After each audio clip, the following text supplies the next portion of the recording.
ஒரு ஸ்பாக்கு போயிருந்தேன், சிஐடி காலனியில் இன்ஃப்ளூயன்ஸ் அப்படின்ற ஒரு ஸ்பாக்கு. அங்கே போய் ஸ்பா பண்ணிட்டு இருக்கும்போது அந்த லேடி சொன்னாங்க, உங்களுக்கு நிற்க நல்லா மசாஜ் பண்ணணும், உங்கள் தாலி செயினை கழட்டி கொடுங்க. ஃப்ரெண்ட் கழட்டி கொடுத்தா அவங்க ஒரு டப்பாவில் போட்டாங்க.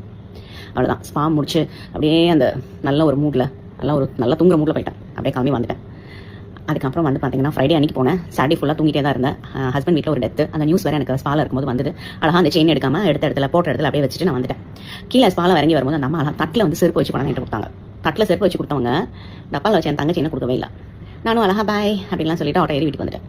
அப்புறம் நெக்ஸ்ட் டே ஃபுல்லாக ஒரு டெத்தில் பிஸியாக இருந்தேன். அப்புறம் ஞாயிற்றுக்கிழமை மணிக்கு அடிச்சு பிடிச்சி ஞாபகம் வந்து ஓடி போய் கேட்டா, சாரி எங்களால் ஒன்றுமே பண்ண முடியாது, நீங்கள் அந்த டப்பாவில் வந்து எங்கள் ஸ்டாஃப் தான் போட்டாங்க, ஆனால் இப்போ அது காணும் அப்படின்ட்டாங்க.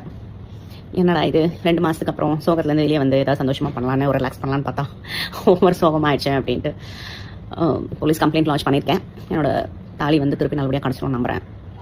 இது நான் இந்த பதிவு எதுக்கு போடணும்னு விரும்பினேன்னா, ஸ்பாக்கு போகிறவங்க தயவு செஞ்சு அவங்க இருக்கிறவங்கள நம்பி எந்த ஒரு வேல்யூபிள்ஸும் கொண்டு போகாதீங்க.